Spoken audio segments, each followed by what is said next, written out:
In Genesis chapter 15, we find a story about the person of Abraham.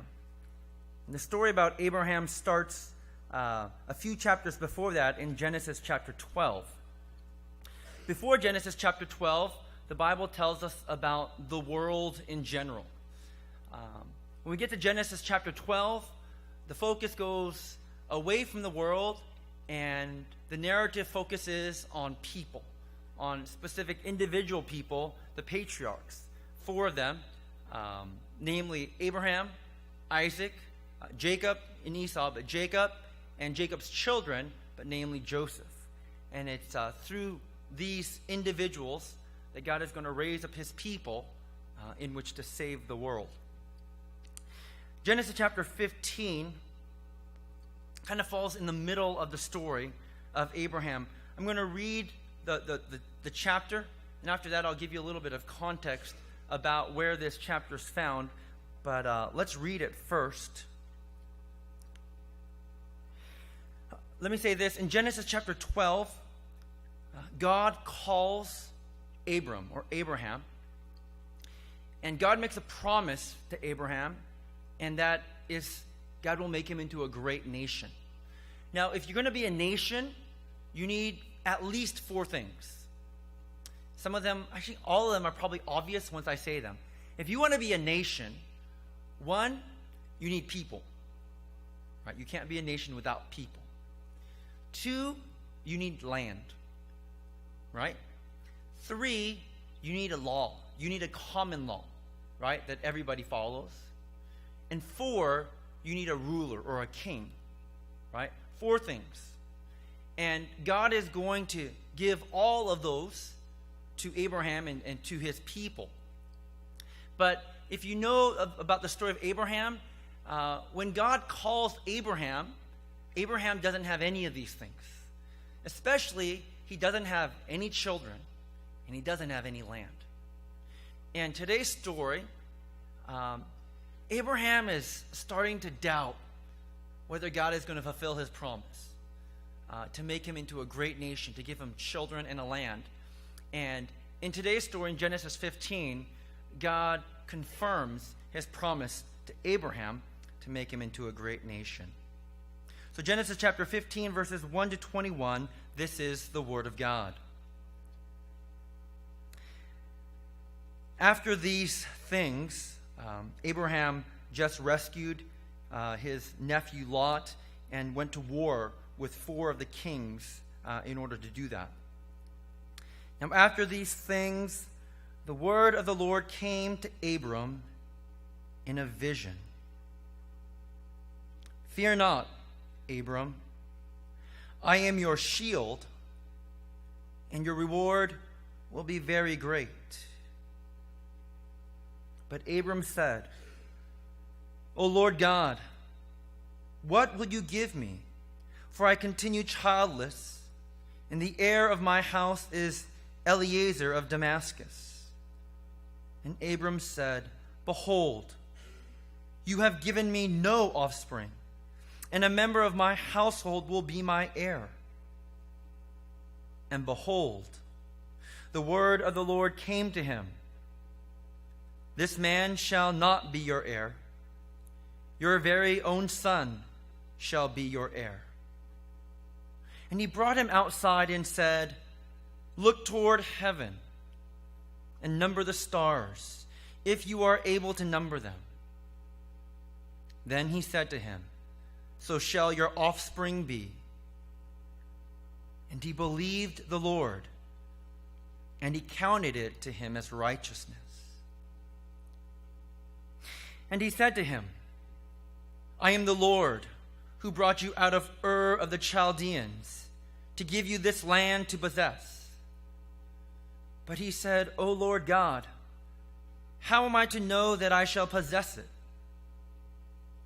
He said to him, Bring me a heifer 3 years old, a female goat 3 years old, a ram 3 years old, a turtle dove, and a young pigeon.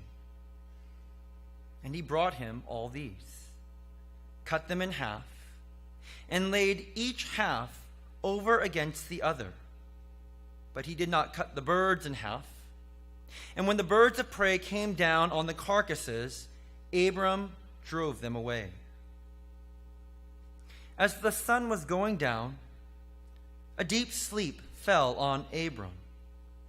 And behold, dreadful and great darkness fell upon him. And the Lord said to Abram, know for certain that your offspring will be sojourners in a land that is not theirs, and will be servants there, and they will be afflicted for 400 years. But I will bring judgment on the nation that they serve, and afterward they shall come out with great possessions. As for yourself, you shall go to your fathers in peace. You shall be buried in a good old age. And they shall come back here in the 4th generation, for the iniquity of the Amorites is not yet complete. When the sun had gone down and it was dark, behold, a smoking fire pot and a flaming torch passed between these pieces. On that day, the Lord made a covenant, or literally, the Lord cut a covenant with Abram, saying, to your offspring I give this land, from the river of Egypt to the great river, the river Euphrates, the land of the Kenites, the Kenizzites, the Cadmonites, the Hittites, the Perizzites, the Rephaim, the Amorites, the Canaanites, the Girgashites, and the Jebusites. In Genesis chapter 12, God calls Abram. God chooses Abram out of his own sovereign will and choice, and he promises to make Abram into a great nation, and he says that through you, all the families of the earth will be blessed, right? And that foreshadows Jesus Christ. It's through Abram, it's through the people of Israel, that Jesus Christ will come into the world. So it's through Abram that all the families of the earth will be blessed. Right after that, Abram leaves his homeland and he goes to the promised land, but he passes through it and he goes all the way down to Egypt. And in Egypt, Pharaoh, the king of Egypt, finds his wife Sarai very attractive. And Abram is filled with fear that maybe Pharaoh would kill him in order to get his wife. So Abram lies and says that Sarai is his sister. And Pharaoh takes Sarai to be his wife, to be into the palace. And at this time, there's a danger. And the danger is that God's promise is not going to be fulfilled. Right? The jeopardy of the promise to make Abram into a great nation, it's in danger of not being fulfilled. And you can read it for yourself, but God miraculously saves Abram and Sarai, and he keeps the promise. It is God who is keeping the promise. The next 2 chapters have to do with his nephew Lot. And his nephew Lot and Abram, they part ways. And Abram says to Lot, why don't you choose the land that you want to go to? We're just too big of people. We can't travel we can't travel together. So Lot, he chooses the better of the land. And Abram the worst. But yet God blesses Abram. And again, you would think that is the promise of God in jeopardy. And again, you see that God miraculously intervenes, right, to keep the promise. Now, what happens right before Genesis 15 is that there are 4 kings. I'm not going to give you their names, but if you look in Genesis 14, there are 4 kings that go to war against 5 other kings. These 4 kings, they defeat these 5 other kings. One of the kings that was defeated was the king of Sodom and Gomorrah. Now that's important because Lot and his family lived in Sodom and Gomorrah. So what happened is these kings took Lot and his family as their prisoners. When Abram found out about this, and you have to remember, there's these 4 kingdoms that went to war against 5 kingdoms, and these 4 kingdoms, they defeated these 5 other kingdoms. Abram, he goes to war. He and his household alone, they go to war against these 4 great kings that just had this great battle. And we're told that Abram and his household, they defeat these 4 kings. And they rescue Lot. Not only does he make himself an enemy of these 4 kings, but afterward, the king of Sodom, who lost the previous battle, is so thankful to Abram. He says to Abram, let me reward you. Let me give you great possessions, great wealth. And Abram says no. In a sense, he insults the king of Sodom, right? Because the king of Sodom just wants to say thank you. But Abram says no. The reason he says no is because I want God and God alone to get all the credit for making me into a great nation. Right? I don't want anybody to say that the king of Sodom helped make Abram into a great nation. But again, the king of Sodom probably doesn't take that news very well. We're in chapter 15. Just stay with, we're in 16 and 17. In chapter 16, it's a story of Sarah and Hagar. Now, Hagar is one of Sarah's Egyptian kind of maidservants. Now, God had promised Abram offspring, but it wasn't happening. And so Abram and Sarah thought they would help God. They thought he would help God to fulfill his promise. So what happens is Sarah gives Hagar to Abram, and Hagar conceives, and she gives birth to a son. That son's name is Ishmael. And this brings great tension between Sarah and Hagar, but again, you can read that for yourself. And then in chapter 17, if you listen closely with me, in Genesis 17, God gives the covenant of circumcision. And this is really important. Circumcision and baptism, it's not so much about what we do. Circumcision and baptism, it really is a sign of what God is going to do, right? It's a sign of God's promise. And when they circumcise in the Old Testament, and when we baptize in the New Testament, what we're doing is we're just expressing our faith that we believe in God's promise, that we believe in the promise of God. And it's in Genesis chapter 17 that we find the covenant of circumcision. And after that, you'll go on and you'll find the story of Isaac and so forth. But I think it's important to know the context, because the story today, it's about the fulfillment of this promise. I do want to say this. When God makes the covenant of circumcision with Abram, right, it has to do with offspring. That's why, God tells Abram to circumcise the instrument of reproduction, right? It has to do with offspring. It's the promise of offspring. And when God makes this promise to Abraham, Abraham says, God, can't you just keep the promise through Ishmael? I'm 99 years old. Can't you just fulfill your promise through Ishmael? And God says, no. My promise is not going to be fulfilled through Ishmael, but my promise is going to be fulfilled through a child of promise. You've got to be a child of faith. And that's why it's promised through Isaac.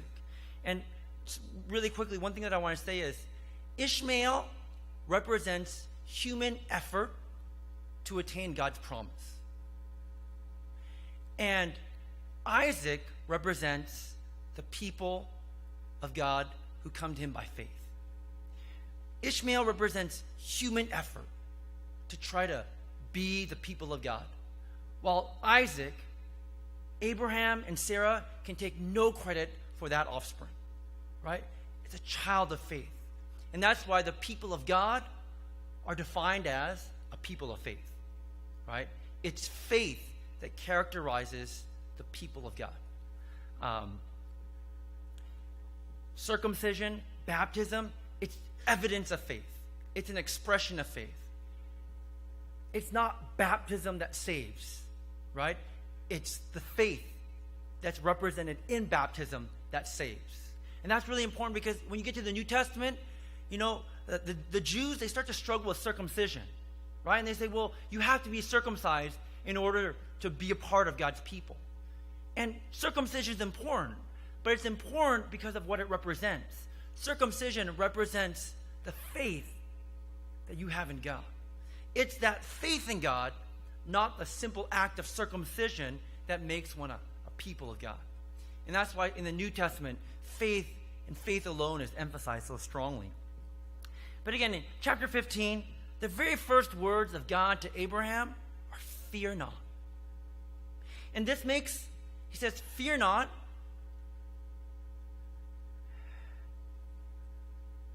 I am your shield and your very great reward. Why would God tell Abram to fear not? What is he fearful of? And I think the two next lines give us some insight into it. Abram is fearful of two things.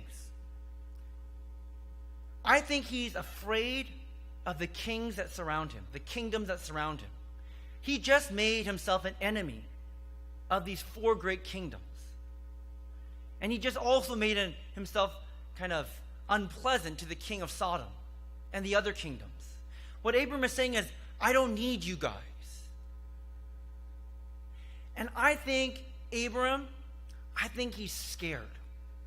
And that would make sense, right? That's why, God would tell Abram to fear not. He's scared of the nations that are surrounding him. Like, what might happen to him and to his household? You've heard me say this before. I think the Bible teaches the opposite of faith is not unbelief. The opposite of faith is fear. And what happens to Abraham is he takes his eyes off of God and he places his eyes on the people. Right? He places his eyes on the people and the kingdoms that are surrounding him. And what will happen is because he's taken his eyes off of God, faith escapes him and fear comes into his life. This doesn't surprise us. I think there are two ways to live life. I think the Bible teaches you can live your life driven by fear, or you can live your life driven by faith. The world that we live in, there is a lot of sin and evil in the world. And if you forget about God, and if all you do is take your eyes off of God and you just focus on the world and the events going on in it, it's very possible that your life will be gripped in fear. And that your life will be controlled by fear. And I think you see that in the world that we live in. And you see that even with people who call themselves Christians. When you take your eyes off of God and you place them on the world, what happens is that fear enters your life, and your life is gripped with fear. And what God does for Abraham, and hopefully what God does for us through this word, is God would help us to place our eyes back on God and back on who he is. And so that's why God says to Abram, I'm your shield. I will protect you, right? I will protect you from all of the nations and all the kingdoms that surround you. You don't have to worry. I'm your shield. Then he goes on to say, now I will be your great reward. Right? Your reward will be very great. The other thing that Abraham is worried about, he's worried about his descendants. He's worried about his offspring and the fact that he doesn't have any. If he dies, everything that he has is going to go to Eliezer of Damascus, not his own offspring. So what God does, God speaks to Abram first, and he says in verse 13, know for certain that your offspring will be sojourners in a land that is not theirs. That God is going to give them this land. Remember, you need people and land to be a nation. And God tells Abram that he is to bring a heifer 3 years old, a female goat 3 years old, a ram 3 years old, a turtle dove, and a young pigeon. And what Abraham does is he cuts those animals in half and he places them beside one another. Now, this is common in Abraham's day. In Abraham's day, if you were going to make a covenant, They wouldn't use the word to make a covenant. In Abraham's day, if you're going to make a promise, if you're going to enter into a covenant with someone, they would say, we have to cut a covenant. And the reason they would use the word to cut a covenant is because they would have to cut animals in half. What they would do is they would place these animals next to one another, and both people, both parties who are entering into this covenant, they will walk in between the animals. And what they're saying as they walk in between the animals is, if I don't keep my promise, may it be done to me as these animals. What's different about this promise that God makes, Abraham doesn't walk through the animals. It's only God who walks through these animals. It's because the fulfillment of this promise is wholly dependent upon God. God says to Abraham, you can count on me. I'll keep my promise. I'll keep this promise to make you into a great nation, to give you offspring, land, laws, and a king. And if I don't, I'll die. And God can't die. He said, I'll die. Abraham understands what God is saying. In the New Testament, God is making a people for himself. In the New Testament, God himself, he dies. But he doesn't die because he's broken a promise. He dies in order to keep a promise.